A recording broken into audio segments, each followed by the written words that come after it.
Kembali tim Cimat punya cerita dengan judul Pendoso Malam Jemah Kliwon.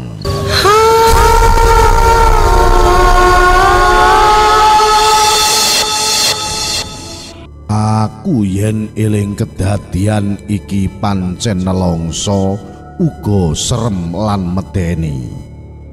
Cerita iki tak alami taun 1983. Sebut wae jenengku Eko. Omahku ning Laladan, Kecamatan Ngrau, Bojonegoro. Umurku udakara wis 17 taun. Bapak ibuku pegaweane pancen dagang. Dino kuwi dino Kemis Wagi. Rikala jam 8 esuk bapak lan ibuku pamit karo aku arep budal kulaan ning Laladan Magetan. Le, kowe ning omah wae ya. Aku karo ibumu ape budal blonjo ning Magetan golek sayur-sayuran. Ora ngerti mulih ya apa. Kowe ning omah wae jaga. Aja lali lawange ditutup. Aku tak pamit dhisik ya. Dina kuwi pancen uga dina libur ngepasi liburan. Aku banjur mantuk-mantuk wae dipamiti karo bapak ibuku. Wektu kuwi aku ning ruang tamu. Sakwise bapak ibuku pamit, aku banjur nututi lan nglebi lawang. Tinimbang neng omah dhewean mergo aku anak tunggal, luwih becik aku metu dolan ning gone kanca-kancaku. Mergo bapak karo ibuku wis pamit lan durung ngerti mulih kapan. Aku banjur metu ning gone kanca-kancaku, ora krasa dolanan wis magrib, aku banjur mulih. Karepku ibu bapakku mesti wis mulih nggawa panganan lan jajanan kanggo aku. Lah kok ndilalah tekan ngomah, omahe isih tutupan kaya mau. Berarti bapak lan ibuku durung mulih. Aku banjur buka lawang.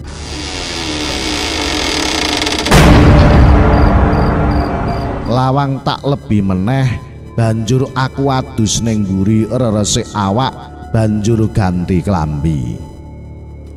Mergo dhewean lawang tak tutup, cendela tak tutup, aku nyumet dilah ublik. Banjur neng ngomah dhewean sajake ora kepenak, aku langsung wae tumuju neng kamar. Rasane pancen ora iso turu mergo ngenteni bapak lan ibuku. Tak sawang ana jam tembok ning omah wis ngancik jam 11 bengi ning bapak karo ibuku kok durung mulih. Blonjo terus mampir ning ngendi kok nganti sedina suwengi, batinku mangkono. Bengi kuwi tak rungokke teko kaduan ana swara asu baung.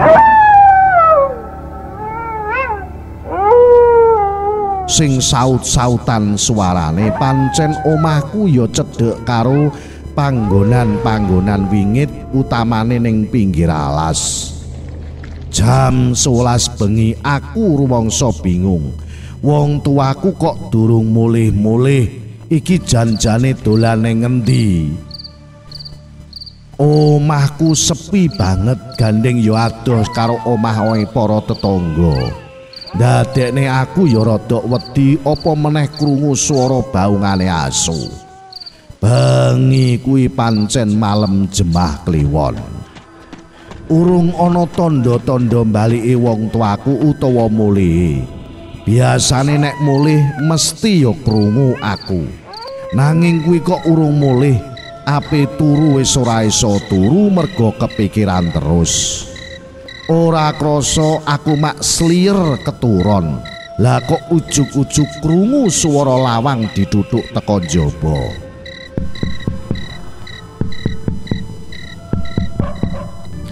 Seneng atiku, mesti bapak lan ibuku wis mulih. Aku tangi krungu totok-totokan lawang teko njaba. Tak ucek-ucek mataku, aku banjur metu mbukakake lawang.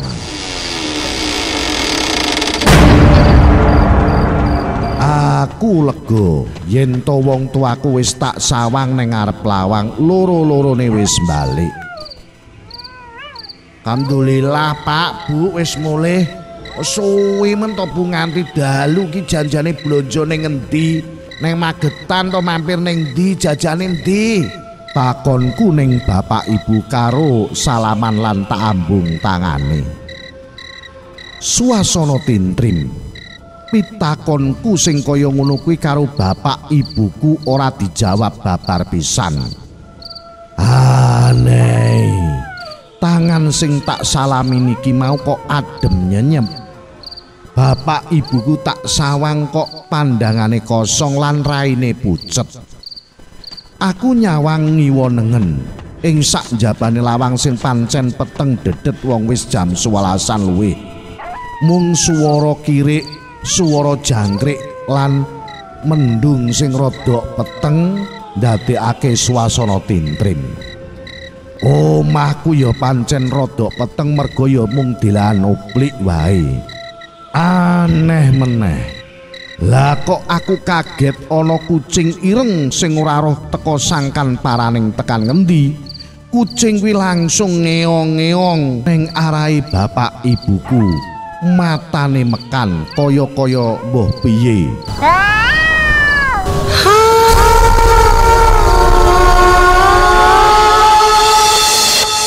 Aku sing weruh kuwi pancen aneh ning ora tak openi tak ben wae. Sakbenere aku wedi. Kok ya aneh ana kucing ireng sing meang-meong ning ngarepe bapak ibuku. Aku banjur fokus karo wong tuaku tak takoni meneh.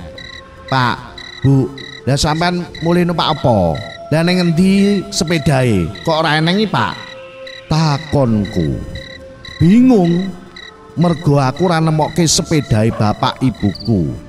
Blonjo ya kok ora eneng. Dilalah kok bapakku langsung nyauri.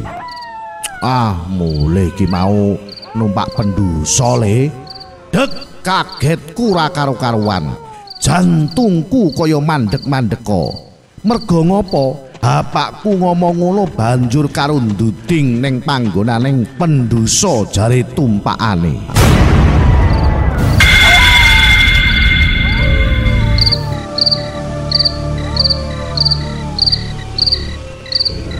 Awakku ngejer karo-karuan ngerti pendosa diduduhne karo bapak jare tumpakane.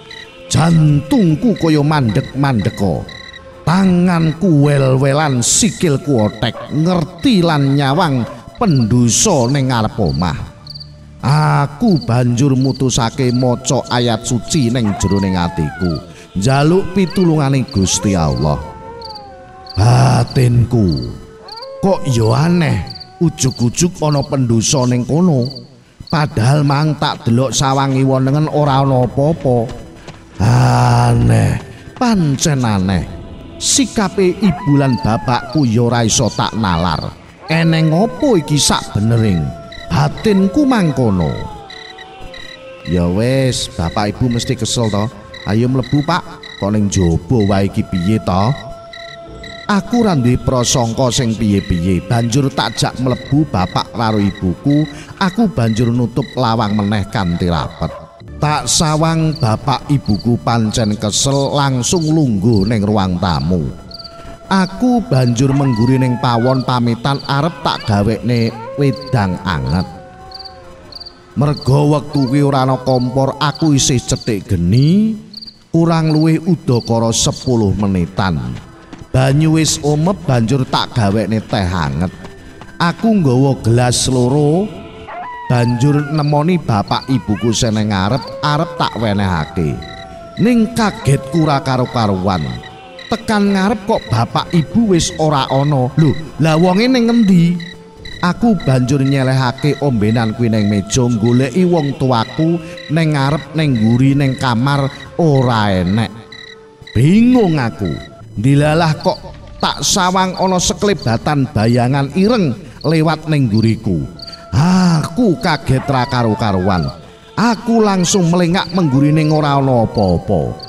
Ulu jithokku mengkorok, sirahku rasane sak rinjing gedene. Batinku pancen ra karo-karuan rasane wektu kuwi. Ilalah urung nganti rampung wediku, aku dikagetake totok-totok lawang meneh teko njaba. Krungu swara totok-totok lawang, batinku, apa ibu metu meneh? Swara totokan kuwi banjur dibarengi karo ulukan salam. Nuwun, nuwun. Assalamualaikum. Assalamualaikum. Swara sing ora tau tak rungokke. Mengko gek-gek iki ana apa? Swara wedenan utawa apa? Aku wediku ya ora karo-karuan, banjur tak inceng teko cendela. Wediku engko nek iki wong sing jahat utawa wedenan. Lah kok bareng tak sawang ana wong loro gagah tak sawang klambine iki seragam kuwi polisi. Aku banjur enggal-enggal mengarep tak buka lawange. Apa bener iki omahe Pak Sarjo? Takoni polisi kuwi mau. Nggih Pak, daleme Pak Sarjo. Aku mrene iki arep ngabari kowe yen to bapak karo ibumu iki kecelakaan mau sore. Mayite saiki ning rumah sakit, dene sepedahe remuk, digawa ning kantor polisi kanggo penyelidikan. Kagetku ra karo-karoan krungu keterangane polisi kuwi. Kaya donya iki mandeg. Jantungku semono uga kaya mandeg gandeng aku saking kagete dikabarake nek wong tuaku mati kecelakaan. Lah sing tas lagi teko ning omah ki mau sapa? Apa ya arwahe bapak ibuku kandha nek numpak pendosa sakjane iki menehi tulodo nek dekne wis meninggal. Aku mikir ra karuan lan mikir ya ora tuk rasane.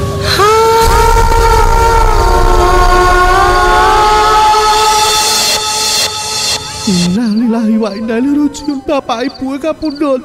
Bapak ibuku kapundhut ya Allah. Aku ditene rumah sakit, Pak. Ora usah, mengko ben sing ngurusi kepolisian ben dianter nang omah kene, Dik. Sampean sing sabar ya. Kabeh menungso kuwi mesti bakale mati ning bedone dalane dewi-dewi. Mula didongake wae bapak ibumu, muga-muga ning alam kelanggengan kono pikantuk swarganing Gusti ya, Le. Kowe sing sabar. Krungu adem-ademing polisi kuwi rada mending rasaning awakku. Ya mung semene wae crita sing tak aturke tim Jimat. Salam Jimatres, salam satu misteri. Au.